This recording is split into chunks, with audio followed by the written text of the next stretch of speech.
ভারতের নির্বাচন কমিশন শারীরিক প্রতিবন্ধী ব্যক্তিদের জন্য বিভিন্ন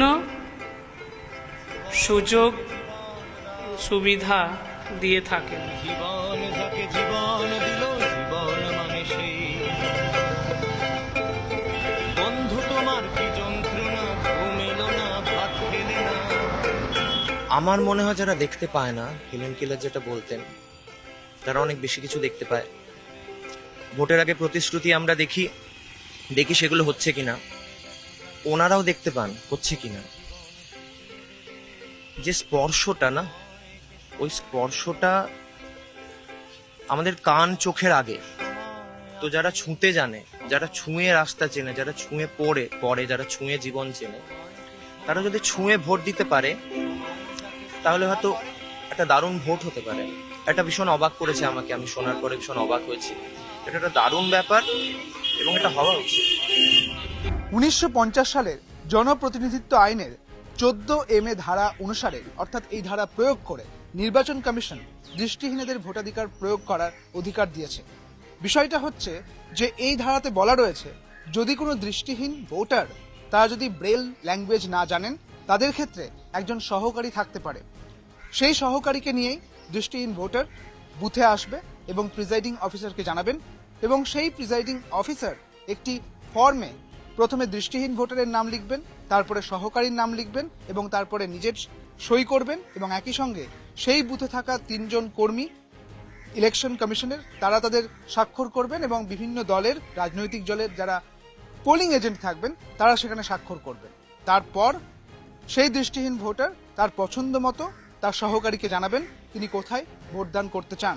সেই মতো ভোট কক্ষে গিয়ে তারা ভোট প্রয়োগ করতে পারবেন। ইলেকশন কমিশন এসেছিলেন এখানে, এসে আমাদেরকে একটা সবাই যারা যারা 18 বছর হয়েছে তাদেরকে সবাইকে একটা করে ব্রেল পেজ দিয়েছিল। ব্রেলে ওখানে লেখা ছিল আমরা কি পদ্ধতিতে ভোট দিতে পারি, দৃষ্টিহীনরা কিভাবে ভোট দেবে, সব কিছু এখানে পরপর লেখা ছিল।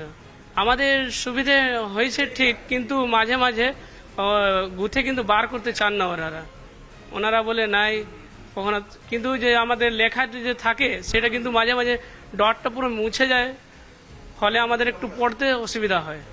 সেটা যদি একটু ভালো করে, যদি ওই লেখাটা যদি ভালো করে যত্ন করে যদি রাখা হয়, আনা হয়, তাহলে যদি ডটটা না মুছে তাহলে আমাদেরকে পড়তে খুব সুবিধে হবে। এবার আমরা ব্রেলে মানে ওর সাহায্যে, মানে বোর্ডে যেটা লেখা থাকবে তার সাহায্যে মানে স্পর্শ করে আমরা বুঝতে পারবো যে, আর যেহেতু ভোটের অভিজ্ঞতা আমার যেহেতু প্রথমবার, এর আগে আমি কখনো ভোট দিইনি। আপনি এক্সাইটেড?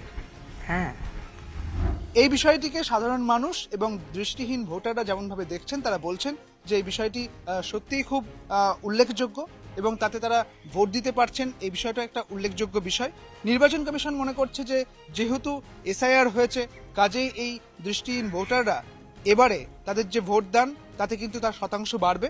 অন্যদিকে সাধারণ মানুষ মনে করছেন যে এই দৃষ্টিহীন ভোটারদের যে ভোটদান প্রক্রিয়া হবে তাতে সমস্ত রাজনৈতিক দলেরই একটা সুবিধে হবে। এটা তো খুবই অভিনব উদ্যোগ, মানে এই যে জাতীয় উদ্যোগ কোনোদিন আমরা দেখতে পাইনি ভারতবর্ষে নির্বাচনের ক্ষেত্রে। তো এই জিনিসটা যদি হয় তো সেক্ষেত্রে এক তো মানে দৃষ্টিহীন ব্যক্তিরাও নির্বাচনে সক্রিয় অংশগ্রহণ করতে হবে, তারা সক্রিয় রাজনৈতিক যে গতিশীলতা তার পার্ট হিসেবে নিজেকে ভাবতে পারবে, এবং আমাদের ক্ষেত্রে মানে অন্যান্য রাজনৈতিক দলের ক্ষেত্রেও যে ভোটিং পার্সেন্টেজের হিসেবে দেখতে গেলেও সেটাও তাদের ক্ষেত্রে কিছু হলেও এফেক্ট করবে। তো এটা একটা অবশ্যই খুব পজিটিভ। হ্যাঁ, নির্বাচন কমিশন এই ব্রেল সিস্টেমে যেই ভোটাধিকার প্রদান করার যে ব্যাপারটা করেছে সত্যিই অভিনব, সত্যিই খুব ভালো। এবং এতদিন যারা যেসব ভোটাধিকাররা তাদের ভোটাধিকার থেকে বঞ্চিত হতো তাদের জন্য খুবই ভালো। না, ব্রেল সিস্টেমে যারা করেন তারা তো মানে নিজে শিখে এসে তবেই তো করেন না। যারা জানেন না তাদের ক্ষেত্রে হ্যাঁ, তাদের জন্য সাধারণ মানুষ সঙ্গে যাবে, এটাও একটা অভিনব পদ্ধতি। কিন্তু এটা কতজন মানে মেনে নেবে সেটাও তো ব্যাপার আছে না, কারণ কাউকে তো সঙ্গে নিয়ে যাওয়ার তো অধিকার নেই ভেতরে। তো সেই জন্যই যদি এটা ওনারা করে থাকেন তাহলে খুবই ভালো। এখন দেখার কতখানি বাস্তবায়িত হয়, কারণ এই দৃষ্টিহীন ভোটারদের একটি আলাদা লাইন থাকার কথা। দৃষ্টিহীন ভোটাররা তারা বলছেন যে অনেক সময় এই ব্রেল ল্যাঙ্গুয়েজ ঠিকভাবে থাকে না, মুছে যায়, সেই বিষয়গুলো এবারে ঠিকঠাক হয় কিনা সেটাও দেখার। সব মিলিয়ে এখন দেখার কতখানি বাস্তবায়িত হয় এই নির্বাচন কমিশনের যে উদ্যোগ, সেই উদ্যোগটি। ক্যামেরায় প্রতুল এবং নিহারের সঙ্গে সুদীপ্ত, নিউজ 18 বাংলা ডিজিটাল।